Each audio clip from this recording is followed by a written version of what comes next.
ಕೇಳ್ತಕ್ಕಂಥ ಪ್ರಶ್ನೆಗಳಿಗೆ ಸಮರ್ಥಕವಾಗಿ ಉತ್ತರ ಕೊಡ್ತಕ್ಕಂಥ ನೈತಿಕತೆ ಇಲ್ಲದಗೋಸ್ಕರ ನಿನ್ನನ್ನು ಎದುರು ಮಾಡಿ ನಮ್ಮ ದಲಿತರಿಗೆ ಎದುರಿಕ್ಕಿ ಒಬ್ಬರಿಗೊಬ್ಬರು ಜಗಳ ಹಚ್ತಾ ಇದ್ದಾರ.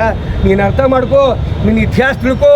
ದಯಮಾಡಿ ರವಿಕುಮಾರ್ ಮತ್ತು ಚಲವಾದಿ ನಾರಾಯಣ ಸ್ವಾಮಿ ಒಬ್ಬ ಒಳ್ಳೆ ರಾಷ್ಟ್ರಪತಿಯಿಂದ ಅವಾರ್ಡ್ ಪಡೆದಕ್ಕಂಥ ಆ DC-ಗೆ ಪಾಕಿಸ್ತಾನಿಂದ ಬಂದಂತೀಯಲ್ಲ, ನೀನು ಎಲ್ಲಿಂದ ಬಂದಿ ಸ್ವಾಮಿ?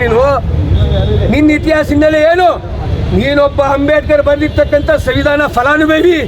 ಅಂಬೇಡ್ಕರ್ ವಿಚಾರಕ್ಕೆ ಒತ್ತು ಕೊಟ್ಟು ಮಾತಾಡು.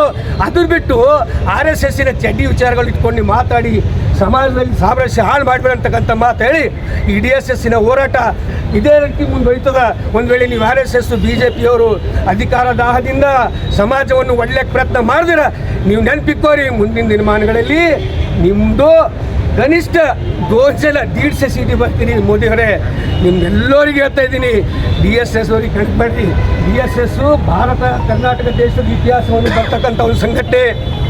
ಇದು बीदर जिले में कर्नाटक दलित संघर्ष की ओर से और पूरे कर्नाटक राज्य में हर जिले में जो नारायण स्वामी और रवि कुमार के खिलाफ में जो DSS की ओर से जो सत्याग्रह चल रहा है यहाँ पर, ये किस लिए मैं इतना कहना चाहता हूँ, क्योंकि इनका सर खराब हो गया है नारायण स्वामी का।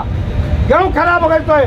ये तलवे चाटने वाले लोग, ये BJP के भगोड़े लोग आज 4 दिन के लिए जिंदगी अगर उन्हें दे सकते हैं तो उनका जिंदगी बनाए तो डॉक्टर बाबा साहेब अम्बेडकर है। और हमारे समाज के खिलाफ में इन्होंने जो बात करने को चाह रहे, ये बिल्कुल गलत है। मैं इतना कहना चाहता हूँ, आज कर्नाटक राज्य में ये लोग थोड़े टाइम के लिए खाली BJP के साथ देकर और हमारे प्रियंका के खड़गे साहब के सामने इनकी बात करने की ताकत नहीं, लेकिन ಸಚಿವರಾಗಿರ್ತಕ್ಕಂಥ ಪ್ರಿಯಾಂಕ್ ಖರ್ಗೆ ಅವರ ವಿರುದ್ಧ ಕಾಂಗ್ರೆಸ್ ಪಕ್ಷದ ರಾಷ್ಟ್ರೀಯ ಅಧ್ಯಕ್ಷರಾಗಿರ್ತಕ್ಕಂಥ ಹಿರಿಯರಾದ ಸನ್ಮಾನ್ಯ ಶ್ರೀ ಮಲ್ಲಿಕಾರ್ಜುನ್ ಖರ್ಗೆ ಅವರ ವಿರುದ್ಧ ಇಲ್ಲ ಸಲ್ಲದ ಅಪಮಾನಜನಕ ಮಾತುಗಳನ್ನು ಆಡಿರ್ತಕ್ಕಂಥ ಚಲವಾದಿ ನಾರಾಯಣ ಸ್ವಾಮಿ ಹಾಗೂ ಕಲಬುರಗಿ ಜಿಲ್ಲೆಯ ಗೌರವಾನ್ವಿತ ಜಿಲ್ಲಾಧಿಕಾರಿಗಳಾಗಿರ್ತಕ್ಕಂಥ ಫೌಜಿಯಾ ತರನ್ನುಮ್ ಅವರ ವಿರುದ್ಧ ಮಾತಾಡಿರ್ತಕ್ಕಂಥ ಎನ್ ರವಿಕುಮಾರ್ ವಿರುದ್ಧ ಒಂದು ಪ್ರತಿಭಟನೆಯನ್ನು ಹಮ್ಮಿಕೊಂಡು ಸಂವಿಧಾನದಲ್ಲಿ ನಿಮಗೆ ಸರ್ಕಾರಗಳನ್ನು, ಸರ್ಕಾರದ ಯೋಜನೆಗಳನ್ನು, ಅವರ ಪಾಲಿಸಿಗಳನ್ನು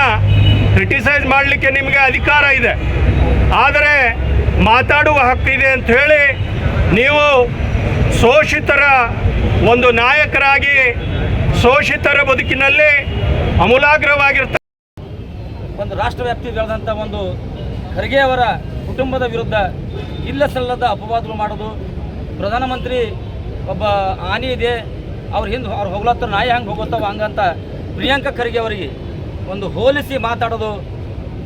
ವರ್ಷನಾಗ 102 ದಿನ ಕಲ್ಯಾಣ ಮತ್ತು ಚಿತ್ತಾಪುರದಾಗೆ ಉಳ್ಕೊಂಡು ಅವ್ರ ವಿರುದ್ಧ ಮಾತಾಡೋಂಥ ಕೆಲಸ ಈ ಒಂದು ಕಲ್ಯಾಣ ಕರ್ನಾಟಕದ ಏನು ಒಬ್ಬ ಹಿಮಂತ ನಾಯಕ ಅಂತ ಅಂದೇನು BJP ಗೊತ್ತು, ಅವ್ರಿಗೆ ಬ್ಯಾಕ್ವರ್ಡ್ ಸಮಾಜಗಳನ್ನ ರವಿಕುಮಾರ್ಗೆ ಮತ್ತು ಇವನಿಗೆ ಎರಡೂ ಸಮಾಜ ವ್ಯಕ್ತಿಗಳಿಗೆ ಅವರು ಕಲ್ಯಾಣ ಕನ್ನಡ ಬಿಟ್ಟರು. ಯಾಕಂದ್ರೆ ಕಲ್ಯಾಣ ಕನ್ನಡದಲ್ಲಿ ದಲಿತ ಚಳವಳಿ ಭಾಳ ಗಟ್ಟಿ ಇದೆ. ದಲಿತ ಸಮಾಜ, ಹಿಂದುಳಿದ ಅಲ್ಪಸಂಖ್ಯಾತ ಇವತ್ತಿನ ದಿವಸ ನಮ್ಮ ಬೀದರ್ ಜಿಲ್ಲೆಯ ಹಾಗೂ ಕರ್ನಾಟಕ ರಾಜ್ಯಾದ್ಯಂತ ಎಲ್ಲ ನಮ್ಮ ದಲಿತ ಪರ ಸಂಘಟನೆಗಳು ಜಿಲ್ಲಾ ಕೇಂದ್ರ ಕಚೇರಿಯಲ್ಲಿ ಜಿಲ್ಲಾಧಿಕಾರಿ ಒಂದು ಮುತ್ತಿಗೆ ಹಾಕಬೇಕು. ಪ್ರಿಯಾಂಕ್ ಖರ್ಗೆ ಅವರ ವಿರುದ್ಧ ಮಾತಾಡ್ತಕ್ಕಂಥ ನಾರಾಯಣ ಸ್ವಾಮಿ ಹಾಗೂ ರವಿಕುಮಾರ್ ಅವರನ್ನ ಧಿಕ್ಕರಿಸಬೇಕು ಅಂತೇಳಿ ನಾವು ಇವತ್ತು ಒಂದು